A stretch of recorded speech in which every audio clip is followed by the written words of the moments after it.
شروع اللہ کا نام لے کر جو بڑا مہربان نہایت رحم والا ہے۔ وہ جو نہایت مہربان ہے، اسی نے قرآن کی تعلیم فرمائی، اسی نے انسان کو پیدا کیا، اسی نے اس کو بولنا سکھایا۔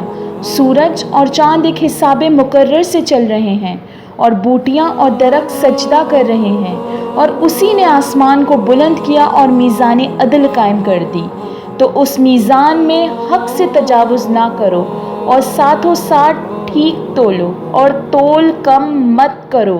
اور اسی نے خلقت کے لیے زمین بچھائی، اور اس میں میوے اور کھجور کے درخت ہیں جن کے ہوشوں پر گلاف ہیں، اور اناج جس کے ساتھ بز ہوتا ہے، اور خوشبودار پھول۔ تو اے گروہ جن و انس، تم اپنے پروردگار کی کون کون سی نعمت کو جھٹلاؤ گے؟ اسی نے انسان کو ٹھیکرے کی طرح کھنکھناتی مٹی سے بنایا، اور جنات کو آگ کے شعلے سے بنایا۔ تو تم اپنے پروردگار کی کون کون سی نعمت کو جھٹلاؤ گے؟ وہی دونوں مشرقوں اور دونوں مغربوں کا مالک ہے۔ تو تم اپنے پروردگار کی کون کون سی نعمت کو جھٹلاؤ گے؟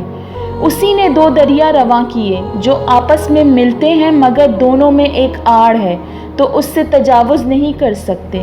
تو تم اپنے رب کی کون کون سی نعمت کو جھٹلاؤ گے؟ ان دونوں دریاؤں سے موتی اور مونگے نکلتے ہیں، تو تم اپنے پروردگار کی کون کون سی نعمت کو جھٹلاؤ گے؟ اور جہاز بھی اسی کے ہیں جو سمندر میں پہاڑوں کی طرح اونچے کھڑے ہوتے ہیں، تو تم اپنے پروردگار کی کون کون سی نعمت کو جھٹلاؤ گے؟ جو مخلوق زمین پر ہے سب کو فنا ہونا ہے، اور تمہارے پروردگار ہی کی ذات جو صاحب جلال و کرم ہے باقی رہے گی۔ تو تم اپنے پروردگار کی کون کون سی نعمت کو جھٹلاؤ گے؟ آسمان اور زمین میں جتنے لوگ ہیں سب اسی سے مانگتے ہیں، وہ ہر روز کسی نہ کسی کام میں ہوتا ہے۔ تو تم اپنے پروردگار کی کون کون سی نعمت کو جھٹلاؤ گے؟ اے دونوں جماعتوں، ہم عنقریب تمہاری طرف متوجہ ہوتے ہیں۔ تو تم اپنے پروردگار کی کون کون سی نعمت کو جھٹلاؤ گے؟ اے گروہ جن و انس، اگر تمہیں قدرت ہو کہ آسمان اور زمین کے کناروں سے نکل جاؤ تو نکل جاؤ، اور زور کے سوا تو تم نکل سکنے ہی کہ نہیں، تو تم اپنے پروردگار کی کون کون سی نعمت کو جھٹلاؤ گے؟ تم پر آگ کے شعلے صاف اور دھواں ملے چھوڑ دیے جائیں گے، تو پھر تم ان کا مقابلہ نہ کر سکو گے۔ تو تم اپنے پروردگار کی کون کون سی نعمت کو جھٹلاؤ گے؟ پھر جب آسمان پھٹ کر تیل کی تلچھٹ کی طرح گلابی ہو جائے گا تو وہ کیسا ہولناک دن ہوگا۔ تو تم اپنے پروردگار کی کون کون سی نعمت کو جھٹلاؤ گے؟ تو اس روز نہ تو کسی انسان سے اس کے گناہوں کے بارے میں پرسش کی جائے گی اور نہ کسی جن سے۔ تو تم اپنے پروردگار کی کون کون سی نعمت کو جھٹلاؤ گے؟ گناہگار اپنے چہرے ہی سے پہچان لیے جائیں گے، تو پیشانی کے بالوں اور پاؤں سے پکڑ لیے جائیں گے۔ تو تم اپنے پروردگار کی کون کون سی نعمت کو جھٹلاؤ گے؟ یہی وہ جہنم ہے جسے گناہگار لوگ جھٹلاتے تھے، وہ دوزخ اور کھولتے ہوئے گرم پانی کی طرف گھومتے پھریں گے۔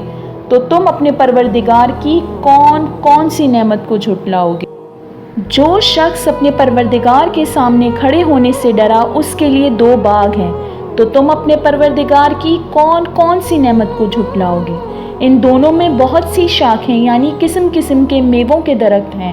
تو تم اپنے پروردگار کی کون کون سی نعمت کو جھٹلاؤ گے؟ ان میں دو چشمے بہہ رہے ہیں۔ تو تم اپنے پروردگار کی کون کون سی نعمت کو جھٹلاؤ گے؟ ان میں سب میوے دو دو قسم کے ہیں۔ تو تم اپنے پروردگار کی کون کون سی نعمت کو جھٹلاؤ گے؟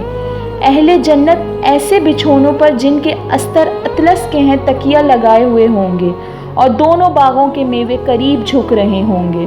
تو تم اپنے پروردگار کی کون کون سی نعمت کو جھٹلاؤ گے؟ ان میں نیچی نگاہ والی عورتیں ہیں جن کو اہل جنت سے پہلے نہ کسی انسان نے ہاتھ لگایا اور نہ کسی جن نے۔ تو تم اپنے پروردگار کی کون کون سی نعمت کو جھٹلاؤ گے؟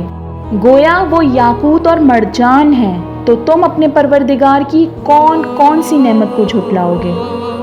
نیکی کا بدلہ نیکی کے سوا کچھ نہیں ہے۔ تو تم اپنے پروردگار کی کون کون سی نعمت کو جھٹلاؤ گے؟ اور ان باغوں کے علاوہ دو اور باغ ہیں۔ تو تم اپنے پروردگار کی کون کون سی نعمت کو جھٹلاؤ گے؟ دونوں خوب گہرے سبز، تو تم اپنے پروردگار کی کون کون سی نعمت کو جھٹلاؤ گے؟ ان میں 2 چشمے ابل رہے ہیں، تو تم اپنے پروردگار کی کون کون سی نعمت کو جھٹلاؤ گے؟ ان میں میوے اور کھجوریں اور انار ہیں، تو تم اپنے پروردگار کی کون کون سی نعمت کو جھٹلاؤ گے؟ ان میں نیک سیرت خوبصورت عورتیں ہیں، تو تم اپنے پروردگار کی کون کون سی نعمت کو جھٹلاؤ گے؟ وہ حوریں ہیں جو خیموں میں محفوظ ہیں، تو تم اپنے پروردگار کی کون کون سی نعمت کو جھٹلاؤ گے؟ ان کو اہل جنت سے پہلے نہ کسی انسان نے ہاتھ لگایا نہ کسی جن نے، تو تم اپنے پروردگار کی کون کون سی نعمت کو جھٹلاؤ؟ اہل جنت سبز قالینوں اور نفیس مسندوں پر تکیے لگائے بیٹھے ہوں گے، تو تم اپنے پروردگار کی کون کون سی نعمت کو جھٹلاؤ گے؟ اے نبی صلی اللہ علیہ وسلم، تمہارا پروردگار جو صاحب جلال و کرم ہے، اس کا نام بڑا ہی بابرکت ہے۔